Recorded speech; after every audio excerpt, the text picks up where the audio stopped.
මංගල පින්සිරි සමරවීර මැතිතුමන් අද එතුමන් අප අතර නැහැ.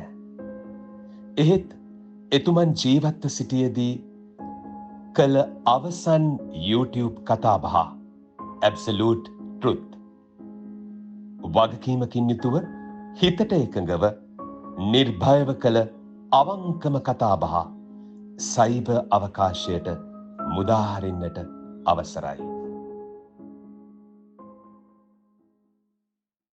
ලෝකේ රංගමණ්ඩලකි අපි සැවොම එහි රංගන නළුවෝ වෙති. මේම කියමනක් අපි අහලා තියෙනවා. සමහර අය නළුවෝ වෙන්නේ ටිකක් කාලයකට පස්සේ.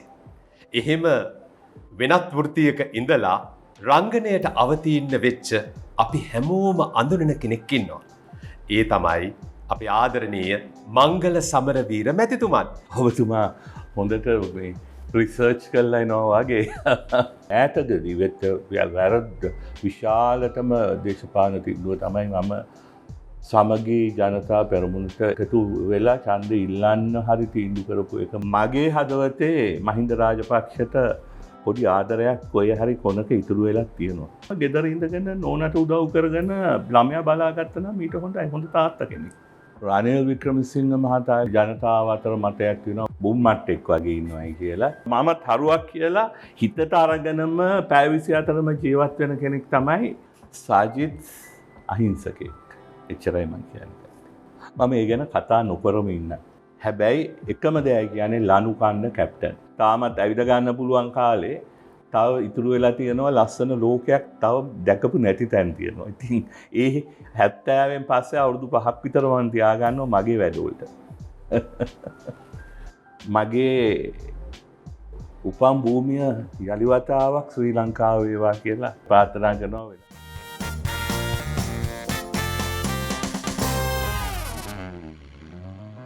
අපි තුමන් ඉතාමත් ආදරෙන් ආයුබෝවන් කියලා පිළිගන්නවා. ඔබතුමා මන් දන්න තරමින් සාමාන්‍යයෙන් කෙලින් කතා කරන බොරු කියන්නේ නැති කෙනෙක්. මම දන්න තරමින්. ඉතින් අද මේ මං අහන ප්‍රශ්නවලටත් ඇත්තම ඇත්ත කියයි කියලා මම විශ්වාස කරනවා. හැබැයි බොරු කියනවා ඉඳලා හිටලා සුදු බොරු.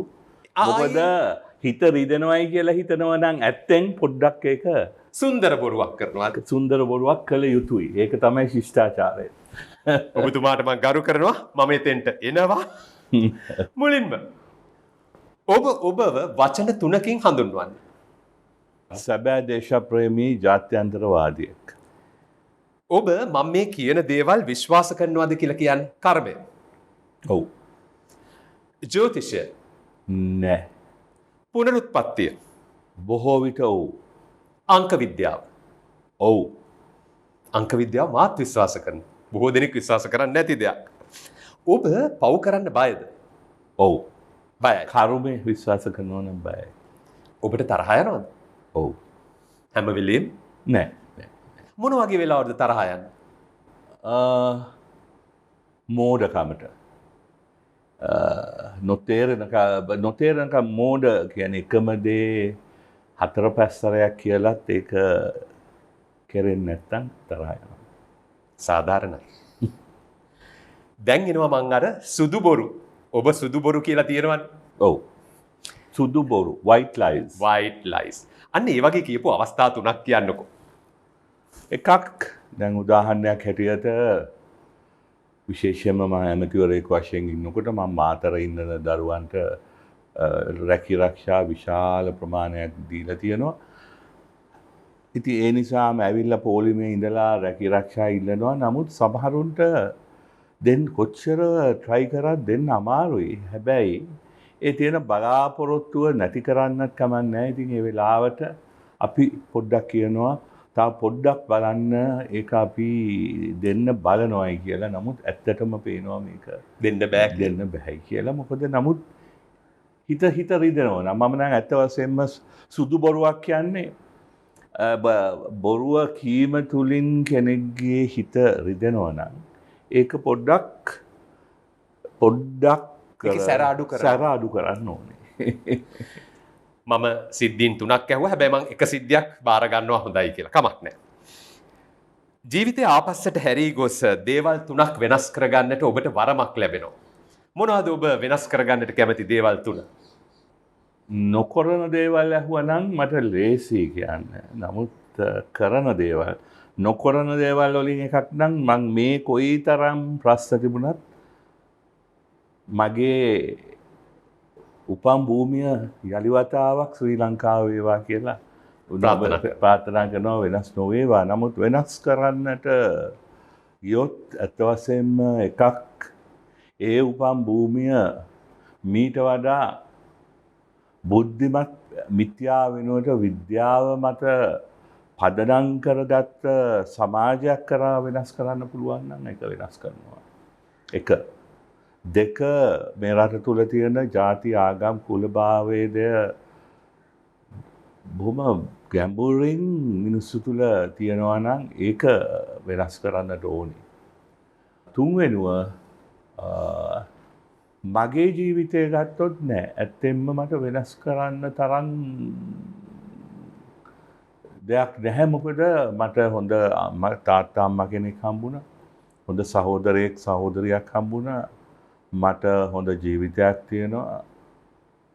ඉතින් වෙනස් කරන්න තරම් දෙයක් පෞද්ගලික ජීවිතේ නම් මගේ නැහැ.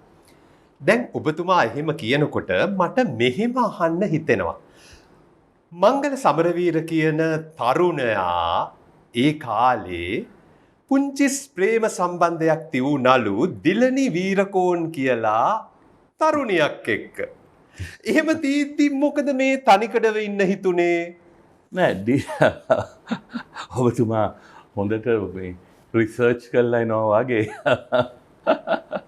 නෑ දිලනි වීරකෝන් එක්ක එදා විතරක් නෙමෙයි අදත් මම නිව්යෝක් වල දිලනි දැන් ඉන්නේ. මම අදත් සම්බන්ධ වෙනවා Facebook එකෙන් සම්බන්ධ වෙනවා. මම අත වශයෙන්ම මගේ ජීවිතයට විශාල සතුටක් ආලෝකයක් ලබා දෙන්න පුළුවන් ඉතාමත්ම උගත් කාන්තාවක්.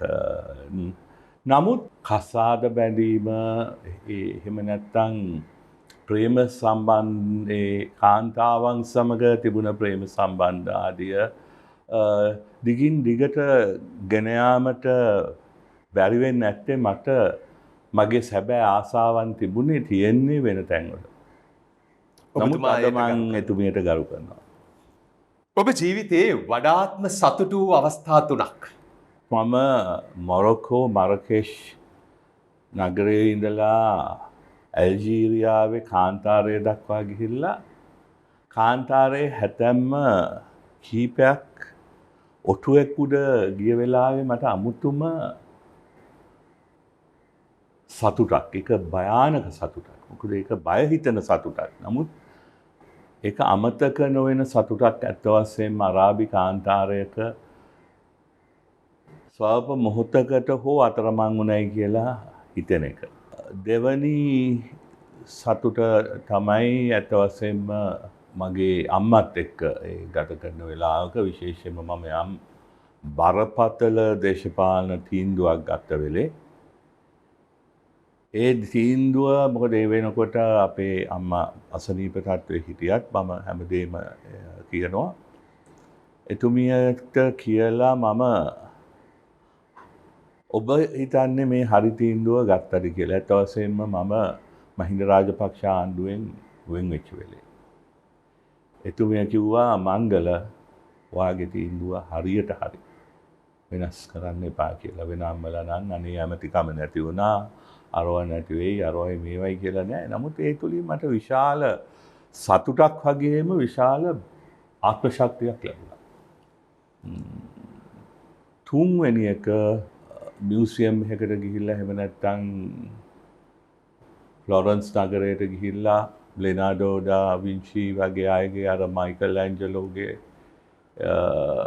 චිත්‍ර මූර්ති දැක්කම කැරවාජියෝ වගේ ඒ 15 වෙනි 16 වෙනි සතවර්ෂයේ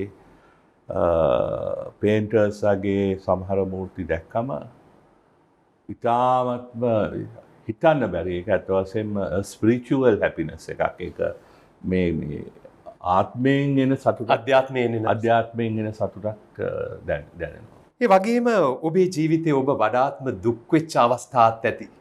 ඒ වගේ අවස්ථා තුනක්. ඔව් ගොඩාක් තියෙනවා. එකක් තුනක් තුනෙන් නම් නවත් හැබැයි ඔබතුමා තුනක් විතරක් ඔව්. කිව්වොත් ඇති. නෑ ඇත්ත වශයෙන්ම මම විශාල වශයෙන්ම අදත් දුක් වෙන අවස්ථාව තමයි මගේ මෑණියන් මිය යන විට මට ඇත්තටම දොස්තර ඇවිල්ලා ඉස්පිරිතාලේ දැන් ඔන්න හුස්ම නැවතුණා පොඩ්ඩක් එන්න කියපු වෙලාවේ මම නිවටෙක් වගේ මම අනිත් පැත්තට දුවලා ගිහිල්ලා මම මගේ මිත්‍රයෙක් අල්ලගෙන ඇඬුවා මිසක් මගේ අම්මා ළඟට ගිහිල්ලා අත අල්ලන්න තරම් මට හයියක් තිබුණේ නැහැ. ඇත්ත වශයෙන්ම මේ ගැන මම දුක් වෙන්නේ මොකද අවසාන මොහොතේ එතුමියට හයියක් ලබා දෙන්න නිකන් අත අල්ලගෙන හරි ඉඳලා හයියක් ලබා දෙන්න මට බැරි වෙච්ච එක ගැන මට ලොකු නිවටකමක් හැටියට මම දකින්නේ. ඒක දුකක් දරා ගන්න බැරි දුකක්. ඒක නමුත් එහෙමයි ඒව වුනේ. එතකොට දෙවනුව ඇත්ත වශයෙන්ම චන්ද්‍රිකා කුමාරතුංග මැතිනිය 1999 ජනාධිපතිවරණයේ අවසාන දිනය වෙලාවේ මම ඒ වෙනුවෙන් මාතරාසනේ අවසාන කතාව රෑ 11 ගානකට විතර වල්ගම ප්‍රදේශයේ කතාව කරගෙන ඉඳෙද්දි තමයි මගේ සිකියුරිටි එක ඇවිල්ලා කිව්වේ මෙන්න මෙහෙමයි ජනාධිපතිතුමියට වෙඩි තිය මේ බෝම්බයක් ගිහිල්ලා හොයාගන්න නැහැ කියලා. ඉතින් ඒ බැහුතේ ඒත් මොකද මගේ ජනාධිපතිතුමිය රටේ ජනාධිපතිනිය හැටියට විතරක් නෙමෙයි මගේ පෞද්ගලික මිතුරෙක් හැටියට මට ඒත් දරා ගන්න බැරි දුකක් ඇති වුණා. ඒ වගේම මම ඒ වෙලාවේ එම නවත්තලා කොළඹ ඇවිල්ලා එනකොට හැබැයි එතුමිය ජීවිතුන් අතරේ තාමත් ඉන්නවයි කියලා කියපු වෙලේ මම ස්පිරිතාලට ගිහිල්ලා එතනින් ඒ තිබුණ දුක යම්කිසි මට්ටමකට අඩු වුණා. නමුත් ඒ ඇති වෙච්ච දුක කම්පනය මට අදත් මතකයි.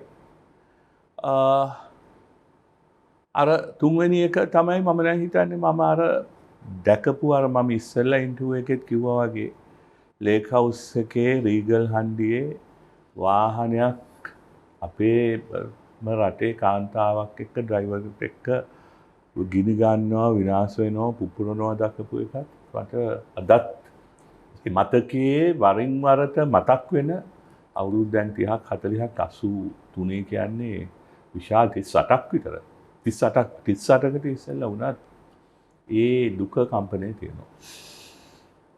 ඔබේ ජීවිතය ඔබ වඩාත් විශ්වාස කරන්නේ මං ගැන ඇත්තෙන් ඔබේ හොඳම යහළුවන් තිදෙනා ඔබට ගොඩක් යහළුවෝ ඉන්නවා. නෑ ඇත්ත වශයෙන්ම මට එහෙම ගොඩක් යාළුවෝ කියලා නෑ. නමුත් යාළුවෝ ඉන්නවා. මං හොඳම යාළුවා my best friend කියන එකක් මට හැමදාම එහෙම තිබුණේ නැහැ. අදත් මං යාළුවෝ එක්ක ආශ්‍රය කරනවා. නමුත් මේ අයගෙන් හොඳම කෙනා කවුද කියලා කියන්න මට අමාරුයි. ඔබේ දේශපාලන ගමන් මඟ දිහා ආපහු හැරිලා බලද්දී දේශපාලනික වශයෙන් අද ඔබට හිතෙනවා ඔබ මේ ගත් තීන්දුව තීරණ තුන වැරදි කියලා. එහෙම දෙයක් තියෙනවා නම් ඒ තීරණ තුනක් තියෙනවා නම් කියන්න පුළුවන්.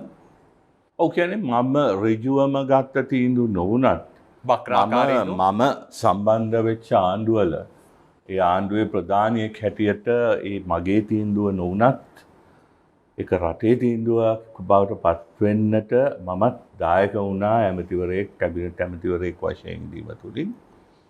එකක් තමයි ඇත්ත වශයෙන්ම 1990 ගණන්වල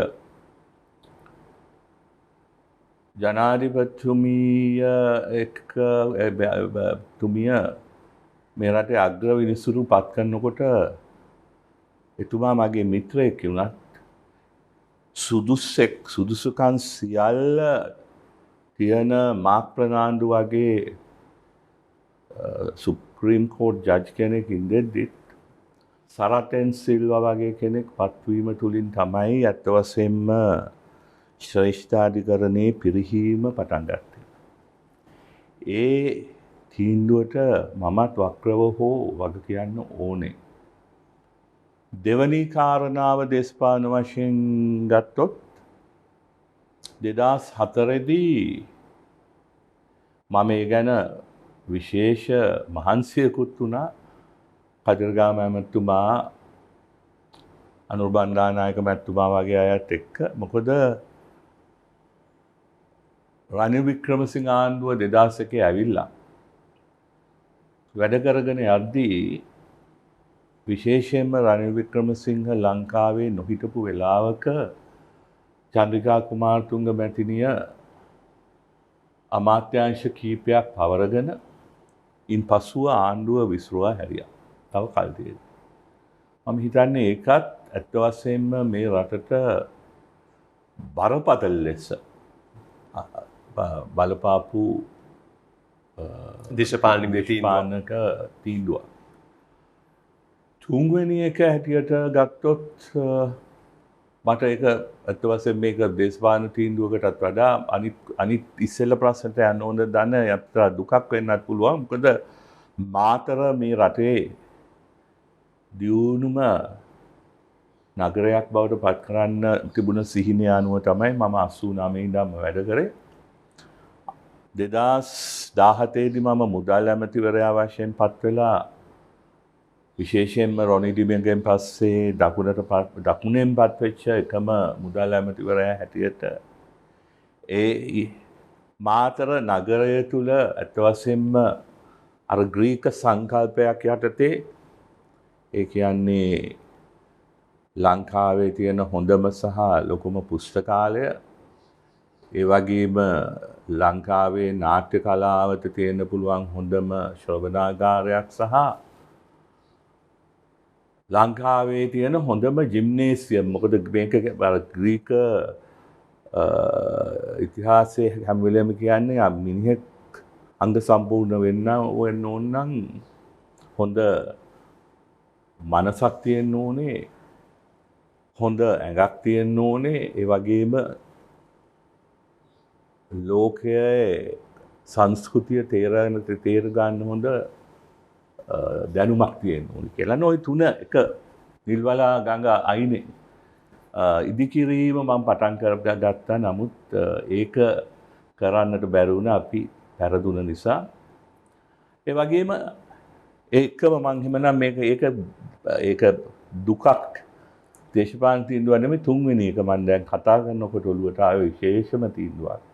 ඇත්ත වශයෙන්ම මං හිතන්නේ මෑතකදී වෙච්ච වැරද්ද විශාලතම දේශපාලන තීන්දුව තමයි මම සමගී ජනතා පෙරමුණට එකතු වෙලා ඡන්දෙ ඉල්ලන්න හරි තීන්දුව කරපු එක. මොකද එක්සත් ජාතික පක්ෂය වගේ මේ රටේ ප්‍රධානම දැවැන්ත පක්ෂයක් දෙකඩ නොකිරීමට අන්තිම මොහොතේ වෙනකන් හරි සටන් කරලා ඒ දෙකඩ වීම තුලින් ඇත්ත වශයෙන්ම මගේ අසාර්ථකත්වයකුත් මම දකිනවා. ඒක ලොකු දුකක්. ඒක ලොකු දුකක්. මොකද අද ඒ පක්ෂ දෙකඩ නොවුන නම් ඒක දිනනොයි කියන එක නෙමෙයි. නමුත් තුනෙන් දෙකේ බලයක් ලබාගෙන මේ වගේ තත්වයක් මේ රටේ ඇති වෙන්න ඉඩ තියෙන්නේ නැහැ. UNP එක ඔක්කොම එකතු වුණා නම් ඔබේ දේශපාලන ගමන් මගට ආලෝකයක් වූ ඔබගත් තීරණ තුනක්, තීන්දුව තුනක්. මම හිතන්නේ පළවෙනි ලොකුම ආලෝකයක් ගත්ත දෙයක් තමයි මම 94 දී චන්ද්‍රිකා මැතිණිය කැබිනට් මණ්ඩලයේ ලාබාලම කැබිනට් ඇමතිවරයා හැටියට මාව පත් කළා විදුලි සංදේශ ඇමතිකම දුන්නේ. ඒ විදුලි සංදේශ කියන විෂය ගැන මට කිසිම දැනුමක් නොතිබුණා. ඒක ලබාගත් ගමන්ම මම අමාත්‍යාංශයේ විතරක් නෙමෙයි තිබුණ හොඳම විශේෂඥයන්ගේ දැනුම එකතු කරගෙන විශේෂයෙන්ම ලෝකේස් සරන් වගේ හොඳ ලේකම්වරයෙක් මගේ ළඟ තියාගෙන රොහාන් සමරජීව වගේ මහාචාර්යවරු අරගෙන ඒ අයගෙනුත් උපදෙස් අරගෙන ලෝක බැංකුව වගේ ආයතනවලින් ජාත්‍යන්තර උපදේශකයනුත් ගෙන්නගෙන ඇත්ත වශයෙන්ම අවුරුදු 10ක් 15ක් 20ක් එදා ටෙලිෆෝන් එකක් ගන්න තිබුණ තත්ත්වය අපි වෙනස් කරා ඇත්ත වශයෙන්ම මෑත යුගයකදී මම මේ ලොකුවට කියනවා නෙමෙයි. මිනිසුන්ට ඒක ගැන හිතෙන්නේ නැත්තේ මොකද ඒ තියෙන ටෙලිෆෝන් කේබල් මේ විදියට අර නෙළුම් කුලන වගේ මෙහෙම ගොඩ ගහලා පෙන්නුව නම් ඔක්කොම කියයි හා නියමයිනේ කියලා. මේක පේන්නේ නැහැ මොකද පොළොව යට අද හැමදේම ඒ නිසා තමයි අද ටෙලිෆෝන් කම්පැනි අද මේ ඉන්න තරුණයන්ට තේරෙන්නේ එදා තිබුණ තත්ත්වය. අද ඒගොල්ලන්ට ටෙලිෆෝන් දෙන්න පොර කනවා. ගෙදරට ඇවිල්ලා පොර කනවා. නමුත් එදා ටෙලිෆෝන් එකක් ගන්න මං මුලදී මුල් අවුරුද්දේ දෙකේ ඇමතිවරයා හැටියට අකුරු 3ක් ගහන ලියුමක් අසංකරන එක තමයි වැඩියෙන්ම කරේ AOT approved out of turn. ඒ කියන්නේ ඇමතිවරයාගේ අස්සන මේක පොලිමේ out of turn දෙන්න කියලා ටෙලිකොම් එකට ගෙනියන්න ඕනේ. ඒක දුන්නාම ඊට පස්සේ විශේෂ ලයිස්තුවක දානවා. විශේෂ ලයිස්තුවක දැම්මත් ඒකේ ඉන්න ඕනේ තවත් අවුරුදු 12ක් ඉන්න මිනිහට සමහරලාට අවුරුදු 8කින් විතර ටෙලිෆෝන් එකක් ගන්න පුළුවන් වෙයි. නමුත් එහෙම තියෙද්දි මුළු වෘත්තීය සමිති ව්‍යාපාරයම කියද්දි මගේ මලමිනිය උඩින් විතරක් කියද්දි අපි ඒක පුද්ගලික අංශයත් එකතු කරගෙන පුද්ගලීකරණය කරලා එතනින් නැවතුනේ නෑ. තව තරංකාරීත්වයක් ඇති කරා. මොකද එතකොට තමයි ආයතන හරි ගැස්සෙන්නේ. ඉතින් මම මගේ ලොකු ජයග්‍රහණයක් හැටියට ඒක දකිනවා. දෙවනුව අමාත්‍යාංශය හැටියට මම නාගරික සංවර්ධන ඇමතිවරයා හැටියට අවුරුද්දක් ඉන්න පුළුවන් වුණේ අපේ ඒ ආණ්ඩුව.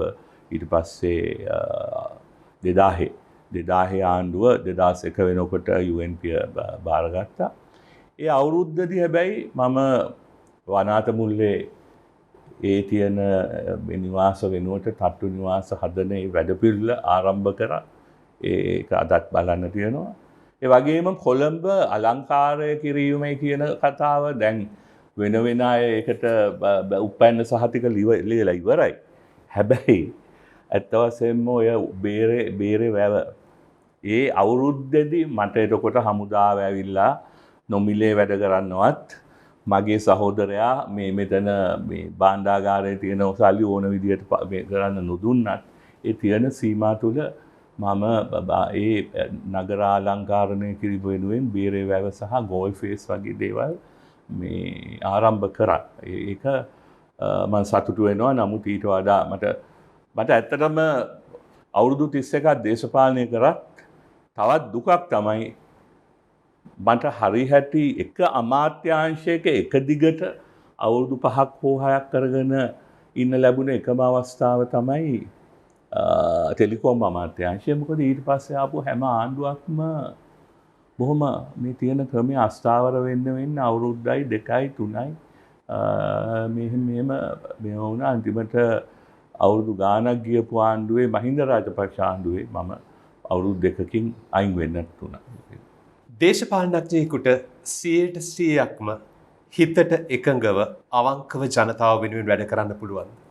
100%ක්ම අවංකව ජනතාව වෙනුවෙන් වැඩ කරන්න පුළුවන්. හැබැයි ඒකට පුදුම ආත්ම ශක්තියක් ආත්ම ධෛර්යයක් තියෙන්න ඕනේ. මොකද තවමත් මේ රටේ ජනතාව වෙනුවෙන් අවංකව වැඩ කරන්නට එන බාධක සහ අකාර්යක්ෂමතාවය නිසා ඇති වෙන බාධක විශාලයි. ඇත්තටම යම් කිසි දෙයක් ජනතාව වෙනුවෙන් සම් ව්‍යාපෘතියක් කරන්න ගියාම සමහර වෙලාවට ඒක ඔළුව බිත්තියක ගහ ගන්නවා වගේ වැඩක්. නමුත් කරන්න පුළුවන්. දේශපාලනයේ සදාකල් මිතුරනුත් නැහැ, ඒ වගේම සදාකල් සතුරනුත් නැහැ කියලයි අපි අහලා තියෙන්නේ. ඔබේ දේශපාලන දිවියේ ඔබට හමු හොඳම මිතුරන් තිදෙනා කවුද? දේශපාලන සගයේ. මම ඇත්ත වශයෙන්ම දේශපාලනයට ආපු ගමන්ම ආපු දවසේ පළවෙනි රැස්වීමේදී හම්බුන මිතුරා මම හිතන්නේ 2007 විතර වෙනකන් 5 විතර වෙනකන් මේ මිතුරුකම ඇත්තටම තිබුණා මහින්ද රාජපක්ෂ. මොකද මට තාම මතකයි ශ්‍රී ලංකා නිදහස් පක්ෂ මූලස්ථානයේදී එයා මම මේ අලුතෙන්ම ගිහිල්ලා අවුරුදු 31ක කොල්ලෙක් ඒ පළවෙනි රැස්වීමට ගිහිල්ලා මැතිනියන රැස්වීමේ මැතිනිය එනකන් ඉඳෙද්දි මෙයා මට ඇවිල්ලා ඔයා මහානාමගේ පුතා මංගල නේද කියලා කතා කරා. දවසේ ඉඳලා අපි ගොඩාක් කිට්ටු වුණා. ඒත් වශයෙන්ම 89 චන්ද්‍රිකා මැතිනිය එනකන් ඇත්ත වශයෙන්ම මගේ හොඳම දේශපාලන මිතුරා මහින්දයි කිව්වොත් ඇත්ත අපි මව් පෙරමුණ හදාගෙන සමසංවිධායකවරු වෙලා එදා අතුරුදහන් වෙච්ච අය ගැන කෑ ගහගෙන විවිධ උද්ඝෝෂණ කරගෙන හිටියා. දෙවනුව ඇත්ත වශයෙන්ම මගේ මම අදත් පම්බුලි කිව්වා වගේ සදාකාලිකම මිතුරා හැටියට දැන් දේශපාලනයෙන් ගිහිල්ලත් එතුමිය අවුරුදු 10ක්ටත් වැඩි 2005 දී දැන් අවුරුදු 16ක් වුණා. නමුත් අදත් මගේ ඉන්න හොඳම දේශපාලන මිතුරිය සබිතර නෙමෙයි මම දැන් හිතනවා මිතුරු ප්‍රධාන මිතුරෙක් කියලා චන්ද්‍රිකා කුමාරතුංග මැතිණිය. ඒ වගේම මම අර මුලින් කිව්වා වගේ සදාකාලික හතුරන් මිතුරන් නැහැයි කියන ඒ කතාවේ හොඳම උදාහරණය තමයි මම. මොකද රනිල් වික්‍රමසිංහ මැතිතුමා. රනිල් වික්‍රමසිංහ මැතිතුමාට ඇත්ත වශයෙන්ම එදා මම තරම් විවිධ විවේචන ආදිය කරපු කෙනෙක් නැති වුණත් අද මම කියනවා ඇත්ත වශයෙන්ම අද මේ දේශපාලන පිටියේ තාමත් ක්‍රියාකාරීව ඉන්න අයගෙන් ඇත්ත වශයෙන්ම මම අගය කරන ආදරය කරන ඇත්ත වශයෙන්ම තවමත් මේ රටට අවශ්‍ය දේශපාලනඥයෙක් හැටියට මිත්‍රයෙක් හැටියට රනිල් වික්‍රමසිංහ මහත්මයා මම දකිනවා. මට මෙන්න මෙහෙම අහන්න හිතෙනවා. මහින්ද රාජපක්ෂ අපේ ගරු අගමැතිතුමන් සමග අද ඔබ යාළු නැද්ද? මම තරහ නැහැ. එහෙම කියමු. මම තරහ නැහැ. බැයි ඇත්ත වශයෙන්ම එතුමාට දැන් අද අයිමත් මේ රටේ අගමැතිවරයා හැටියට පත් වෙලා තියෙනවා. අද වගකීම් රාශියක් තියෙනවා. බරපතල ලෙස ආර්ථික වශයෙන් කඩා වැටෙන රටක් මුදල් ඇමතිවරයා හැටියට බලා ගැනීමේ වගකීම එතුමාට මගෙන් පැවරුණා. මගෙන් පස්සේ ඉතින් ඒවත් එක්ක ඇත්ත වශයෙන්ම මම හිතන්නේ මට හම්බ වෙලා නැහැ මම දේශපාලනයේ ගියයින් පස්සේ. නමුත් මම දේශපාලනයේ විශ්‍රාම යනවායි කියලා අර ප්‍රසිද්ධ කරපු දවසේ ඉස්සෙල්ලම මට කෝල් එකක් දුන්නේ මහින්ද රාජපක්ෂ මැතිතුමා. ඇයි මංගල වාට පිස්සුද? මං දැන් ඇති වගේ නේද කියලා. මොන ඇතිද මම අවුරුදු 40ක් ඉඳලත් මට ටික තාම ටිකක් මදි වගේ කිව්වා. එයා හරි ඒ වගේ ටිකක් හිනාවේ කිව්වේ. ඒ හිතවත්කම හිතවත්කම නිසා. බොහොම සුන්දර මිනිසෙක්. ඔබේ දේශපාලන දිවියේදී ඔබේ විශ්වාසය කඩ කළ අය ඉන්නවද? ඉන්නවා. ගොඩාක් ඉන්නවා. හැබැයි අහන්න නම් එපා. දැන් මෙන්න මෙහෙම ප්‍රශ්නයක් මම ඔබතුමාගෙන් අහුවොත් මේ පිරිස අදටත් සමාජයේ ජීවත් වෙනවා. හැබැයි ඔබේ ලෝකයේ මේ අය මිය ගිහින්. ඒ අය නැහැ. හැබැයි මේ අය ජීවත් වෙනවා. එහෙම අය ඉන්නවද ඔබේ ලෝකේ? දේශපාලනය කරොත් ජීවත් වෙන මිය ගිය අය ඕන දේශපාලනයකට ඉන්නවා. මේක මැරිනා වගේ හිතාගෙන ඉන්න එක හොඳයි කියන එක කියලා අතේ දුරින් තියාගන්න මිනිස්සු සෑහෙන ප්‍රමාණයක් ඉන්නවා. ඔබ ක්‍රිකට් ක්‍රීඩාවට ප්‍රිය කරනවද? නෑ. මම ක්‍රිකට් ක්‍රීඩාව බලන්නේ අපි දිනනවා නම් අන්න අන්තිම මොහොතේ ගිහිල්ලා මම ටීවී එක දාලා දිනන වෙලාවේ බලාගෙන ඉන්නවා. එහෙම මම ක්‍රිකට් පිස්සෙක් නෙමෙයි. මම කියන්නේ පිස්සෙක් කියන්නේ හොඳ විදියට. මගේ යාළුවෝ ගොඩක් ඉන්නවා ක්‍රිකට් මැච් එකක් තියෙනවා නම් ඒ දවස් දෙකේ ලීව් දාලා හරි ගෙදර ඉඳගෙන තව යාළුවෝ ගෙන්නගෙන උදේ ඉඳන් රැ වෙනකම් මේක බලනවා. නමුත් මම ක්‍රිකට් බලන්න ආසයි. ක්‍රිකට් ක්‍රීඩාව මට මතකයි 96 ලෝකුසලන්තුංග දිනපු වෙලාවේ මම අපේ කැබිනට් එකෙන් අපි ඔක්කොම මේ ගියා කීප දෙනෙක්ම අෂරෆ් මැතිතුමා මෞලානා මැතිතුමා එතකොට සනත් ජයසූරිය එතකොට ටීම් එකේ ඒගොල්ලන් යන ප්ලේන් එකේ ඒ ඔක්කොමලා එක මමත් ලාහෝර් ගියා ඒක බලන්න. ඒක හරිම ත්‍රිලින් ඒක හරිම ලස්සන හරිම අමතක නොවන අවස්ථාවක්. නමුත් ඒකත් ඒක විතරයි. නමුත් අද අපි මන් දන්නවා ක්‍රිකට් වලට මොකද වෙන්නේ කියලා. ඔබේ සිත්ගත් ක්‍රිකට් ක්‍රීඩකයින් ඉන්නවද? 3 දෙනෙක් නම් කරන්න පුළුවන්? 3 දෙනෙක් නෙමෙයි මං කියනවා සංගක්කාර කියලා. කුමාර් සංගක්කාර. කුමාර් සංගක්කාර. ඔහුට ප්‍රියයි. ඔව්. ලංකාවේ ඔබ වඩාත් ප්‍රිය කරන රංගන ශිල්පීන් තිදෙනා, නළුවෝ තිදෙනා. ජීවත් වෙන්න ඕනද? නෑ. ගාමිණී ෆොන්සේකා. මොකද ඇත්ත වශයෙන්ම මට විරුද්ධව 1989 අපි පළවෙනි මමත් පළවෙනි වතාවට පාර්ලිමේන්තුවට තරඟ කරන්නේ. එතුමත් පළවෙනි වතාවට තරඟ කරන්නේ කොට මම ශ්‍රී ලංකා නිදහස් පක්ෂයෙන් එනකොට මාතරට ආවේ ගාමිණී ෆොන්සේකා. නමුත් අපි දෙපැත්තේ හිටියත් අපි හොඳ යාළුවෝ. ඇත්ත වශයෙන්ම මම එයාගෙන් ගොඩක් දේවල් ඉගෙන ගත්තා. හරිම ශ්‍රේෂ්ඨ චරිතයක්. එතකොට මම විජය කුමාරතුංගව හම්බ වෙලා නෑ. මම චන්ද්‍රිකා කොච්චර අඳුර ගත්තත් මම විජය කුමාරතුංග ජීවිතේට හම්බ වෙලා නෑ. නමුත් විජය කුමාරතුංගගේ රංගපෑමටත් වඩා මම විජය කුමාරතුංගගේ සින්දු වලට ආසයි. ගීත වලට කැමති. ගීත වලට කැමති. ඒක නිසා මම හිතනවා දෙවනියා කියලා. ඊට පස්සේ ඉතින් මම හොඳට අඳුරගත්තා. අපිත් එක්ක එකට වැඩ කරා සනත් ගුණතිලක. එයා හොඳම නළුවෙක්ද නැද්ද කියන එක මම කියන්නේ නෑ. නමුත් එයාත් සුන්දර මිනිස්සෙක්. දැන් ඔබට කියන්න කියා මා කියනවා ඔබ ප්‍රිය කරන නිලියන් තිදෙනා. පළවෙනියම මං කියන්නේ ස්වර්ණමල්ල ආරච්චි කියලා. හරිම කැමති. ඔව්. මං කියන්නේ ඒක ජාත්‍යන්තර තලයේම ගන්න පුළුවන් ඇක්ට්‍රස් කෙනෙක් හැටියට මම දකින්නේ. විශේෂයෙන්ම ඇගේ දඩයම වගේ ෆිල්ම් මට කවදාවත් අමතක වෙන්නේ නැහැ. ඒත් වශයෙන්ම බොහොම ඔබ සුන්දර සරල කෙනෙක් හැටියට මට බනි හැබැයි මං කැමති ගීතට. ගීතා කුමාරසිංහට බොහොම මම ගීත ඉස්සර හොඳට අඳුරනවා. මම ඒ ගෙදරත් යනවා එනවා මේ දේශපාලනයට එන්න ඉස්සෙල්ලා. ඇත්තටම මම ඒ කාලෙත් කියන්නේ ලංකාවේ ස්ටාර් කෙනෙකුට ඉන්නේ. අර ස්ටාර් අපීල් කියලා තියෙන්නේ. තරු ගුණය කියලා මම තරුවක් කියලා හිතට අරගෙනම පැය 24ම ජීවත් වෙන කෙනෙක් තමයි ඒ කාලේ ගීතා. මොකද හැම උදේ ඉඳන් රෑ වෙනකන් එළියට යනකොට ස්ටාර් කෙනෙක් විදියට අර හොලිවුඩ් වල වගේ අඳිනවා. දැන් ඇත්තට මට මතකයි මගේ මෑණියන්ගේ අවමගුල් උත්සවයට ආවෙත් කියන්නේ සුදු ඇඳලා නමුත් ඒක හරි ග්ලැමරස්. ඉතින් යාගේ ඇක්ටිං සම්බන්ධයෙන් මට නොකිව්වත් මම එයාට ගරු කරනවා. මං කිව්වා වගේ ගීතා හිත හොඳ ගෑණියෙක්.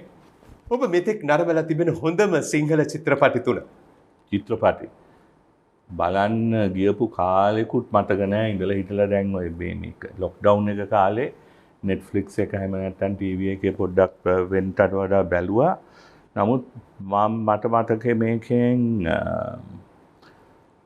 මතකයේ ඉතුරු වෙනවා ලෙස්ටර් ජේම්ස් පීරිස්ගේ ගම්පෙරළිය. ඒක අපි ගොඩක් ඉස්සර බැලුවත් මම හිතන්නේ අදටත් මේ කතාව වළංගුයි, අදාළයි.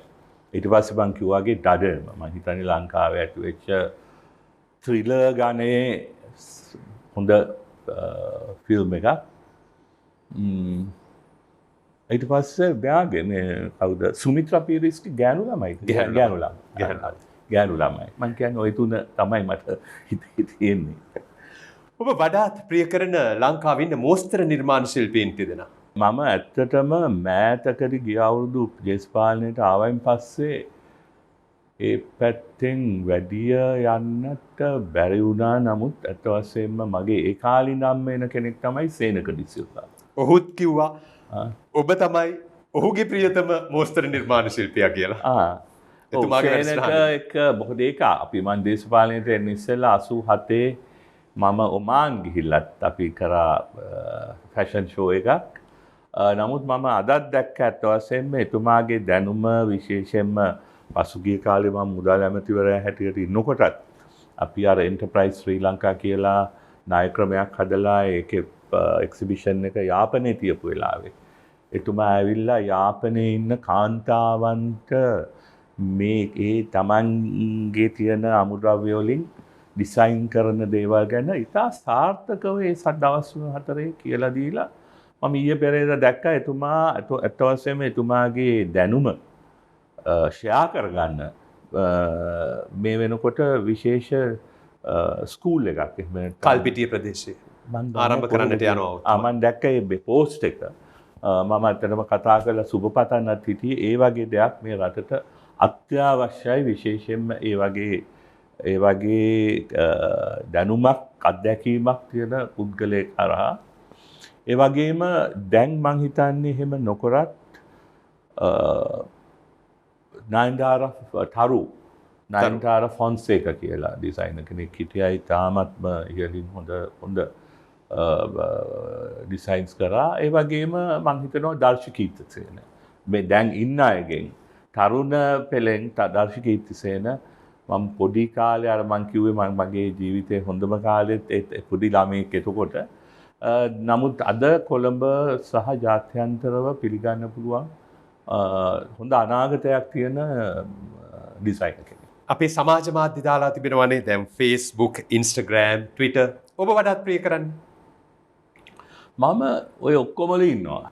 Facebook එක තමයි මේ රටේ වෙන දේවල් ප්‍රවෘත්ති වගේ දේවල් සහ ඒ කම්වල වෙන දේවල් පුද්ගලයන්ට වෙන දේවල් දේශපාලන ප්‍රවෘත්ති හැම එකක් බලන්න පාවිච්චි කරන්නේ Facebook එක. මොකද ඇත්තෙන්ම කියනවා නම් නොවැම්බර් මාසයේ 2019 ජනාධිපතිවරණයෙන් පස්සේ මම අද වෙනකන් මම මේ කාටවත් නොකියපු දෙයක් කියන්නේ ඕකටත් බණී දන්නේ. මම අද වෙනකන් ලංකාවේ තියෙන එක රූපවාහිනී ආයතනයක්වත් මෙහෙම දාලා බලලා නැහැ. එක channel එකක්වත් බලලා නැහැ. බලලා නැහැ. මම ඊට පස්සේ එක ප්‍රවෘත්ති පත්තරයක් මෙහෙට මං ගන්නෙත් නැහැ. මොකද ඒව ඕනේ නැහැ. මං දැන් දැනගන්න ඕන ටික ඔක්කොම Facebook එකෙන් අරවයින් මේවයින් ඔය සමාජ මාධ්‍යයෙන් දැනගන්නවා. මොකද අරවයි කියන්නේ අමූලික හැම එකේම වගේ වැඩිපුර තියෙන්නේ පට්ටපල් බොරු. අපේ ආණ්ඩුව තියෙන කොටත් එහෙමයි. මේ ආණ්ඩුව තියෙන කොටත් එහෙමයි. අපේ ආණ්ඩුව තියෙනකොට රජයේ මාධ්‍ය කියන්නේ අපිට කඩ යනවා. මේ ආණ්ඩුව තියෙනකොට මේ ආණ්ඩුවට කඩ යනවා. අන්තිමට ඇත්ත කියන දේ තමයි කාටවත් අහගන්න අමාරු වෙන්නේ. ඉතින් අන්න ඒ ඇත්ත මත ඒකත් ඇත්ත අනිත් පැත්තෙන් ෆේක් නිවුස් උත් එන්න වැඩි වෙනවා මේ සමාජ මාධ්‍යයේ. එතනත් බොරු දාන්න පුළුවන්. හැබැයි එතෙන්දී අපිට ඒක කියවලා තේරෙනවා දැන් මොනවද නැත්තේ කියලා. ඒක නිසා මම සමාජ මාධ්‍ය වලින්ම යැපෙන පුද්ගලයෙක් බවට දැන් පත් වෙලා ඉන්නවා. මේ වෙන විට ඔබතුමා රටවල් කීයක් විතර සංචාරය කළා තියෙනවද? මම පෞද්ගලික දැන් නම් යන රටවල් කීපයයි තියෙන්නේ. මම ඒ ආසනන් තැනකට පුළුවන් තරම් අයිමත් යන්න බලනවා. එංගලන්තය වගේ ඇමරිකාව නිව්යෝක් වගේ රටවල්වලට මම කීප වතාවක් ගියා. ඉස්සරහටත් මේක ඇරියම යන්න බලාපොරොත්තු වෙනවා. ඉතාලියට ෆ්ලොරන්ස් නගරයට රෝමයට මම ඉතාමත්ම ආසයි. සහ මේ දකුණු ඉතාලියට ඇමල්ෆි වගේ නගරවලට මම කීප වතාවක් ගිහිල්ලා තියෙනවා.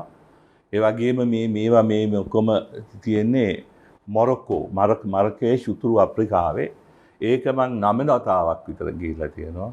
මම ඉතාමත්ම ආස බන්දන්න එක බන්දන්න මගේ පුණු වෙන ජීවිතයක එහෙ හිටියද කියලා. එහෙ ගියාම මට පොඩි අමුතුම සමීප බවක් තේරෙනවා. භාෂාවත් හරියට බැරි වුණාට ඒ වගේ රටවල් 4-5කට තමයි මම නිතර ගිහිල්ලා තිබුණත් විදේශ ඇමතිවරයා හැටියට මම ඒක 2005 දිත් විශේෂයෙන්ම මේ 2015-20 විශාල වශයෙන් රටවල් වලට යුරෝපයේ හැම රටකටම වගේ මොකද මේ GSP+ සහනය තහනම් වෙලා තිබුණ වෙලාවක එක රටෙන් රටට ගිහිල්ලා මුදල් මේ විදේශ ඇමතිවරු හම්බ වෙලා ඒක අපිට අයිමත් දෙන්න කැන්වස් කරන්න වුණා.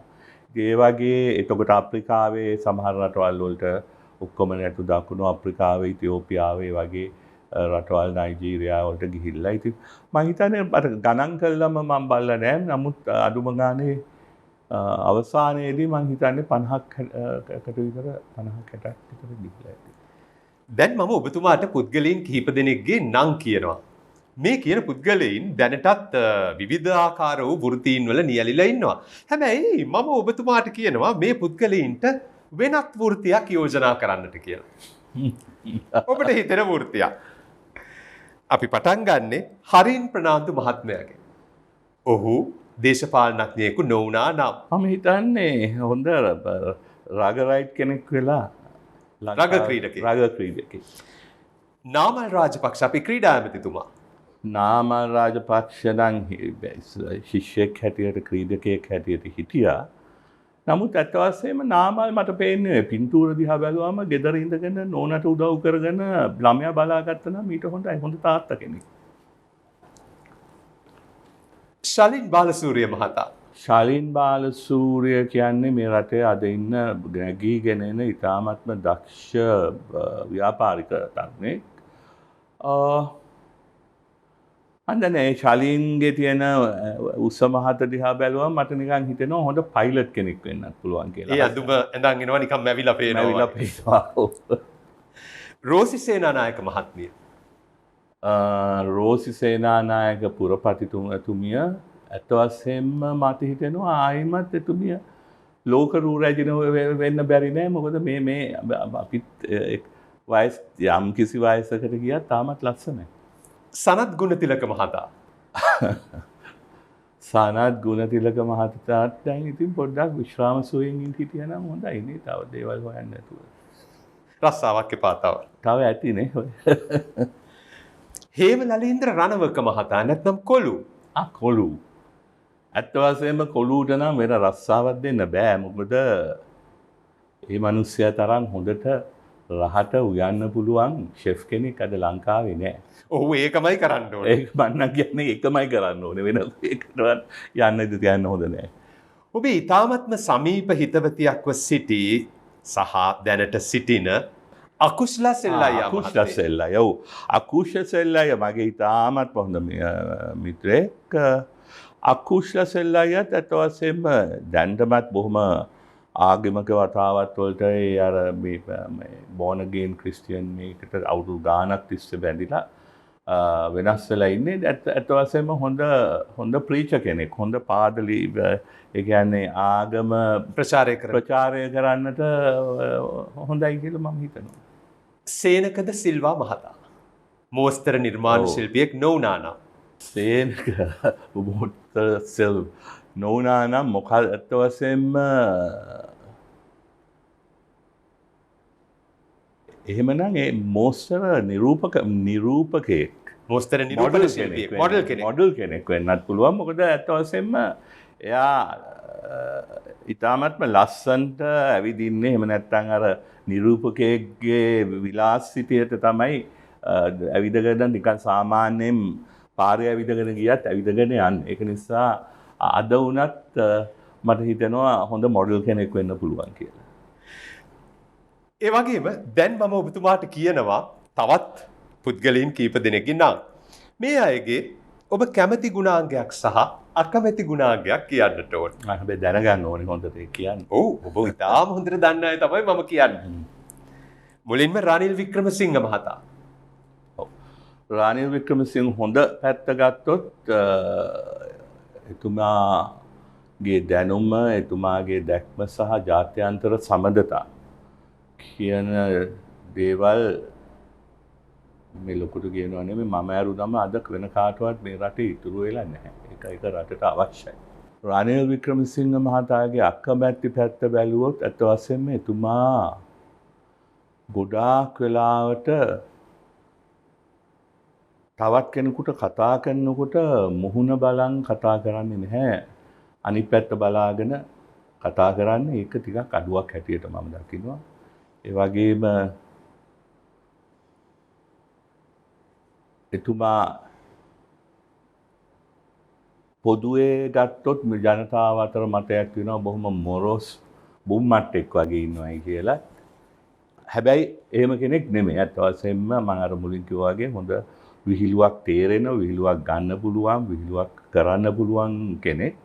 නමුත් මේ රටට දෙන මතය නිසා තමයි මේ විදියට වෙලා තියෙන්නේ. නමුත් අර මම මුලින් කිව්වා වගේ අත් වශයෙන්ම මේ යුගයට මේ මොහොතට අවශ්‍ය කෙනෙක්. රංජන් රාමනායක මහතා. කැමති ගුණාංගය සහ රංජන් කියන්නේ අත් වශයෙන්ම බොහොම අහිංසක සරල නළුවෙක් සහ දේශපාලඥයෙක්. අර මං ගීතා කිව්වා නම් ස්ටාර් පීල් එක ගැන මෙයාගෙත් ඒ විදිහටම පිරිමියෙකුට තිබිය යුතු ස්ටාර් පීල් එක තියෙනවා. හැබැයි හැමදේම බොහොම ලාවට ගන්නවා වැඩි. ඒ වගේම කට පරිස්සම් කරගන්නත් බැරි වුණ නිසා තමයි මේ වගේ දේවල් උනේ. ඒ නිසා මගේ රංගිගේම එතුමාට මං හරි ආදරෙයි. අදත් මම විශාල වශයෙන් දුක් වෙනවා එතුමා මේ අඹුණුකොළ පැලැස්ස වගේ තැනක හිර වෙලා හිටීම ගැන. නමුත් එතුමා ඇත්තෙන්ම රටට අවශ්‍ය දේශපාලඥයෙක් වෙලා. අපි හිටපු ජනාධිපති මෛත්‍රීපාල සිරිසේන මැතිතුමා කැමති අකමැති. මම ඒ ගැන කතා නොකරම ඉන්න. මොනවා වුණත් අපි එතුමාට ජනාධිපති කරන්න බල කරලා එන්න කියලා එතුමාගේ කැබිනට් එකේ අවුරුදු 5ක් හිටියා. හැබැයි එකම දෙයයි කියන්නේ ලනු කන්න කැප්ටන්. දයාසිරි ජයසේකර මහතා. එහෙම මට එයා ගැන එහෙම විශේෂ මතයක් නැහැ. නමුත් තරුණ දේශපාලඥයෙක් හැටියට එතුමාට හොඳ අනාගතයක් තියෙනවා. හැබැයි එතුමත් මේ අත්ෙන් අත්තට පනින කුරුල්ලා අවසානයේදී නැහෙනවයි කියලා කියනවා වගේ මම නම් කියන්නේ එතුමා යම් ප්‍රතිපත්තියක් වෙනුවෙන් ඉදිරියේදී පෙනී හිටියොත් දීර්ඝ ගමනක් තියේවි. සජිත් ප්‍රේමදාස මහතා කැමති අකමැති. සජිත් අහිංසකෙක්. එච්චරයි මම කියන්නේ. චන්ද්‍රිකා බණ්ඩාරනායක කුමාරතුංග මැතිණිය කැමති අකමැති. අකමැති එකම දේ මට එතුමිය ගැන තියෙන්නේ ප්‍රමාදය. වෙලාවට වැඩ කරන්නේ නැහැ. වැඩ නොකරනවා නෙමෙයි වෙලාවට එන්නේ නැහැ. මොකද ඇත්තෙන්ම ඒ කාලේ වුණත් ජනාධිපතිනිය වශයෙන් වෙලා ඉන්නකොටත් පරක්කු වෙන්නේ එතුමිය මේකප් දම එහෙම නැත්තම් කාමරේ මේ පැද්දි ඉන්න නිසා නෙමෙයි. හැම එකක් ගැනම හැම ඕනවටත් වඩා හොයනවා. මගදී එනකොට කෙනෙකුට හෙම්බිරිසාව හැදිලායි කියලා ගෙදර සේවකයෙක් කිව්වොත් එහෙනම් කියනු පොඩ්ඩක් ඉන්න මමම හදපු පේයාව වගේක් තියෙනවා යන් ගෙන්න කියලා හැරිලා ගිහලා ඒ පේයාව දීලා තමයි පැය 5ක් බලාගෙන හිටපු තානාපතිවරයෙක් හරි ඇමතිවරයෙක් හරි හම්බු වෙන්නේ. ඒක මං හිතන්නේ ජනාධිපතිවරයෙකුට තිබිය යුතු ලක්ෂණයක් නෙමෙයි. නමුත් අනිත් හැම පැත්තෙම මං හිතන්නේ එතුමියගේ මම වැඩියත්ම ගරු කරන්නේ හියුමැනිටි. එහෙම නැත්නම් මිනිසත් භාවය. අත් වශයෙන්ම මනුෂ්‍යකම ඉහළින්ම පිරී ගිය කෙනෙක්. ඒ වගේම එතුමිය තමයි මේ ජාතිවාදී ආගම්වාදයට විරුද්ධව ව්‍යවස්ථාවක් ගෙනල්ලා විධායක ජනාධිපති ක්‍රමය හරි අහුසි කරන්න හදුවේ. ඒ වගේ හොඳ දැක්මක් තිබුණා. තුන්වෙනි එක තමයි අර එතුමියටත් ඕනනම් තිබුණා මේ වගේ අයිමත් අවුරුදු 10ක් ඉඳලා පාර්ලිමේන්තුවට ඇවිල්ලා අවුරුදු 80ක් විතර වෙනකන් හැරමිටෙන් යන්න. නමුත් හරියටම අවුරුදු 10 නුත් අවුරුද්දක් මහින්ද හොරා කෑවා. අවුරුදු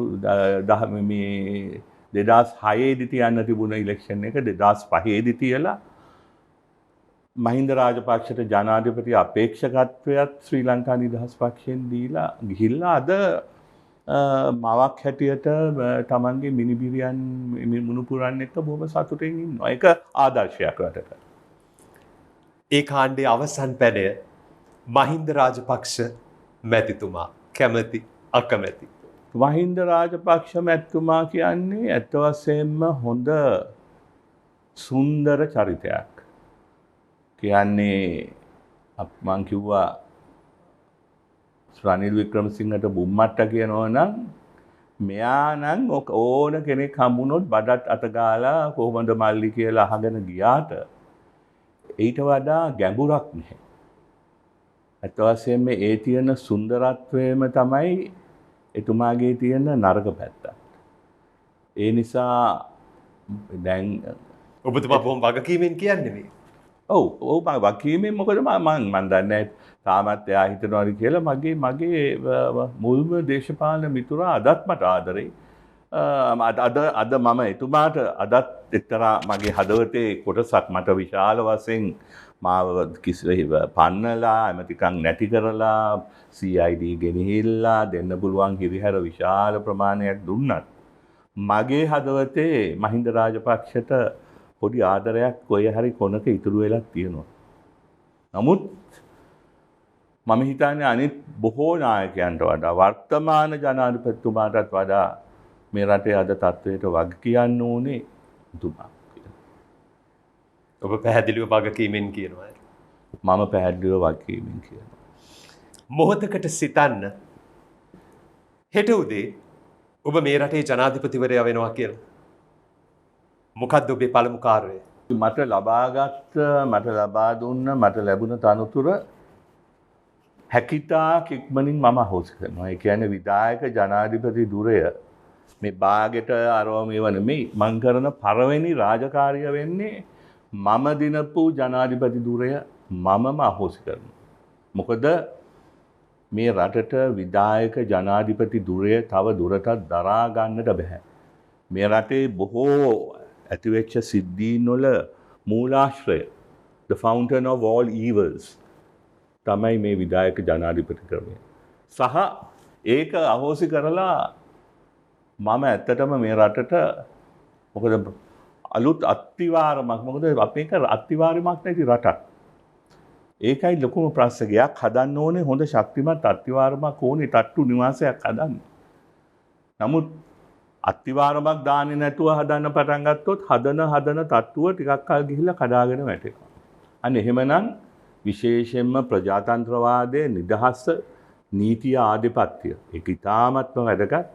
මේ සියල්ල මුල් කරගත්ත අනාගතයේදීවත් කාටවත් වෙනස් කරන්නට බැරි විදිහේ නීති රීති ගෙනල්ලා ඒ අත්තිවාරම දාගත්තයින් පස්සේ මේ ඉන්න ඊළඟ පරම්පරාවට මහා ඡන්දකින් අලුත් ආණ්ඩු පිහිටව ගන්න පුළුවන් මේ ප්‍රජාතන්ත්‍රවාදී රාමුව තුල. ඒක නිසා මට කරන්න පුළුවන් මොකද මගේ වයසත් එක්ක මං පාර්ලිමේන්තුවෙන් විශ්‍රාම ගියත් මම තාම දේශපාලයෙන් විශ්‍රාම ගිහිල්ලා නැහැ. මම තාමත් දේශපාලනය කරනවා. නමුත් තව අවුරුදු 5කින් 6කින් 70 71 වෙනකොට අනිවාර්යයෙන්ම මම දේශපාලනයත් සම්පූර්ණයෙන්ම විශ්‍රාම ගන්නවා.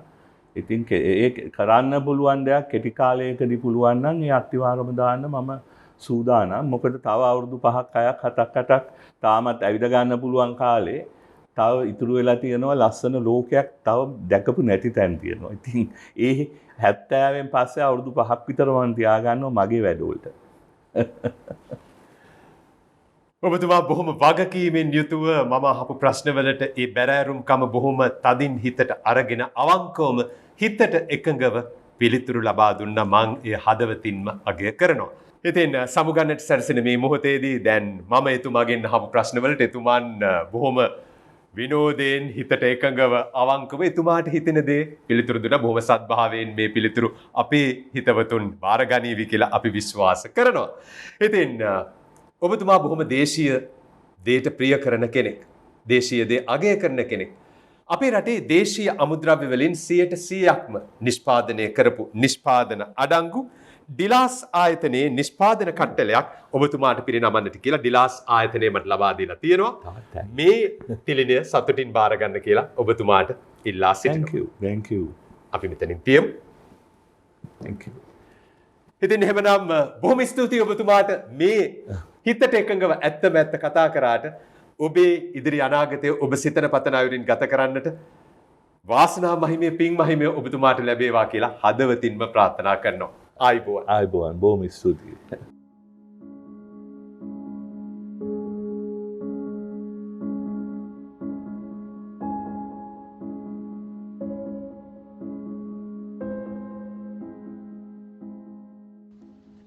තම හිතට එකඟව ජීවත් වූ ජීවිතය උපරිමයෙන්ම විඳි සරල සුන්දර මානව හිතවාදියාණෙනි ඔබතුමාට සුවබර නින්දක්.